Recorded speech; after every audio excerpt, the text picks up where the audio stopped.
Hello student, good morning. आज आप लोग सोशियोलॉजी में पिछड़ा वर्ग आंदोलन पढ़ेंगी। जो हमने फर्स्ट वीडियो में आप लोग पढ़ी थी कि जाति आधारित आंदोलन हमने दो बताए थे। फर्स्ट था आपका दलित आंदोलन और सेकंड था आपका पिछड़ा वर्ग आंदोलन। तो आज आपका सेकंड वीडियो है उसी जाति आधारित आंदोलन पे। सेकंड है आपका जो पिछड़ा वर्ग आंदोलन।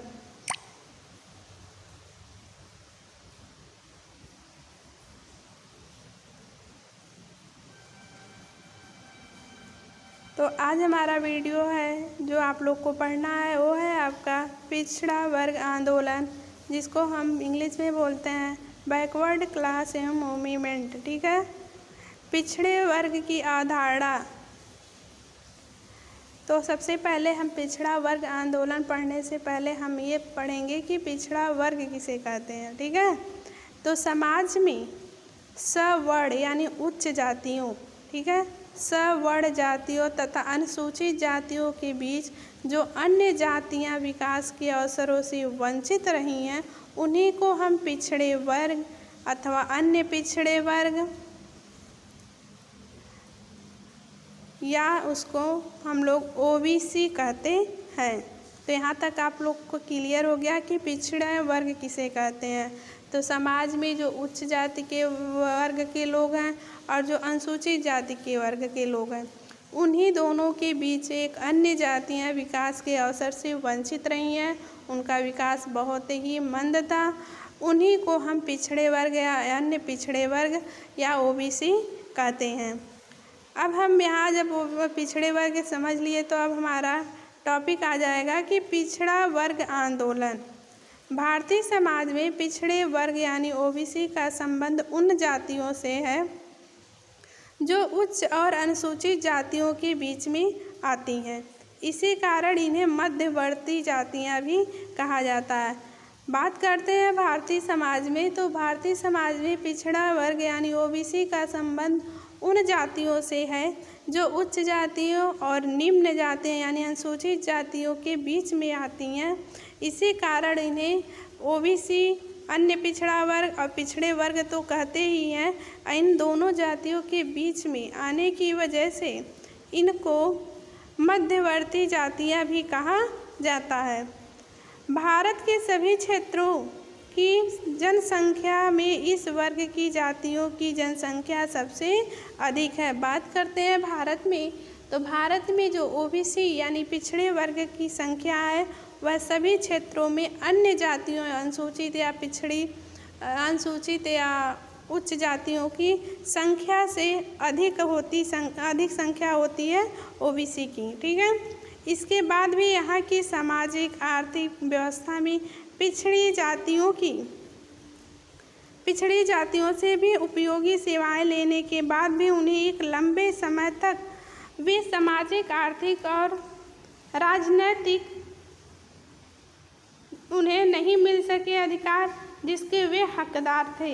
यानी इनकी संख्या अधिक होने के बाद भी, इनकी उपयोगी की सेवाएं लेने के बाद भी, यानी इनका उपयोग करने के बाद भी बहुत लंबे समय तक इन पिछड़े जाति के लोगों को सामाजिक और आर्थिक, राजनैतिक जो भी इनके हक थे वह इस हक से वंचित रह गए। ब्रिटिश शासन के दौरान बाजार आधारित अर्थव्यवस्था का विस्तार, उदारवादी शिक्षा का प्रसार और नगरीय केंद्रों की वृद्धि जैसी दशाओं ने कुछ पिछड़े जातियों को अपनी परिस्थिति तो आप लोगों को फर्स्ट ईयर में समझाए थे, परिस्थिति को सुधारने के अवसर दिए। लेकिन शैक्षणिक और आर्थिक पिछड़ेपन के कारण रोजगार के लिए ये जातियां उच्च जातियों पर निर्भर बनी रहीं। यानी इनको ब्रिटिश शासन के दौरान जब बाजार आधारित अर्थव्यवस्था का विस्तार हुआ और उदारवादी शिक्षा का प्रसार हुआ, नगरीय केंद्रों में वृद्धि हुई, ऐसी दशाओं में कुछ पिछड़ी जातियों को अपनी स्थिति सुधारने के अवसर दिए गए।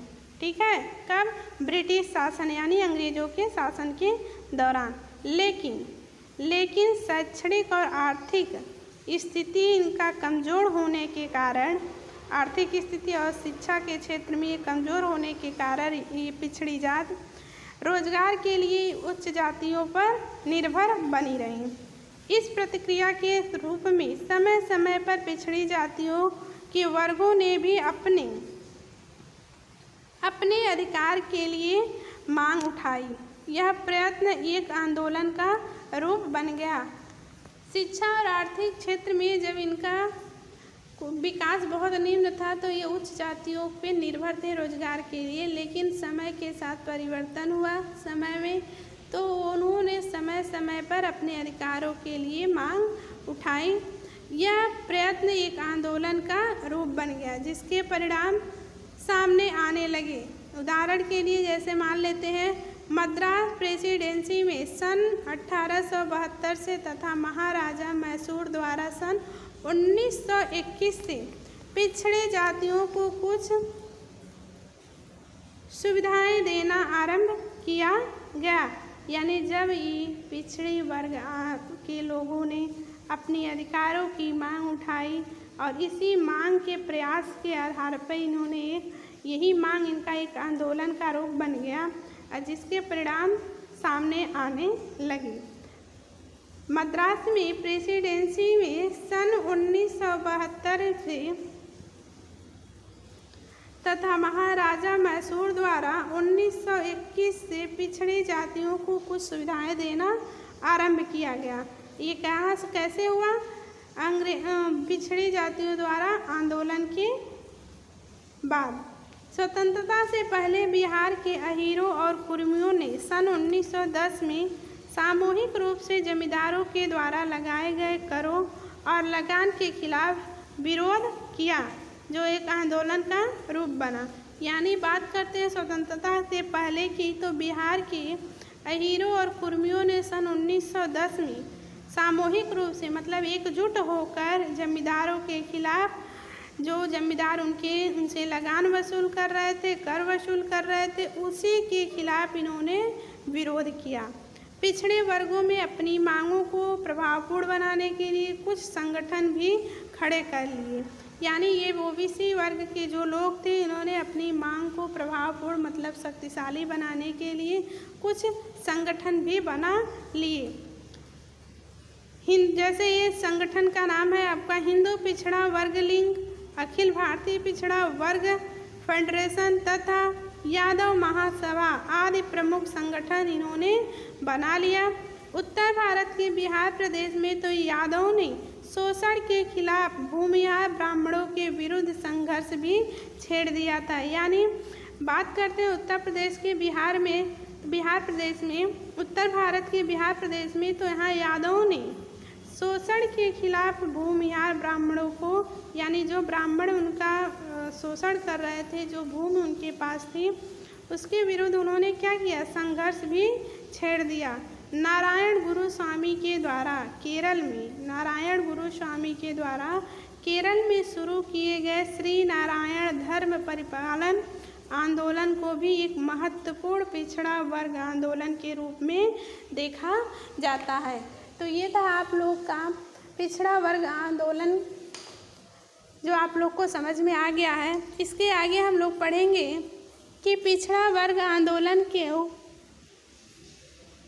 एम.एस. राव ने 4 मूलभूत उद्देश्य का उल्लेख किया था। यानी उन्होंने पिछड़े वर्ग आंदोलन के मुख्य रूप से 4 उद्देश्य थे आंदोलन करने का। पहला था उनका शोषित पिछड़े वर्गों द्वारा अपने धर्म और उत्पत्ति संबंधी मान्यताओं को पुनः व्याख्या करना। दूसरा था उनका कि आर्य और हिंदू धर्म की परंपरागत मान्यताओं को अस्वीकार करना। तीसरा उद्देश्य था आंदोलन का जन सामान्य के अधिकारों की तरह स्वयं भी अधिकार पाने की आवाज़ उठाना। चौथा उनका था कि एक वर्ग के रूप में संगठित होकर अपनी परिस्थिति में सुधार करना। तो ये था आंदोलन के मुख्य 4 मूलभूत उद्देश्य।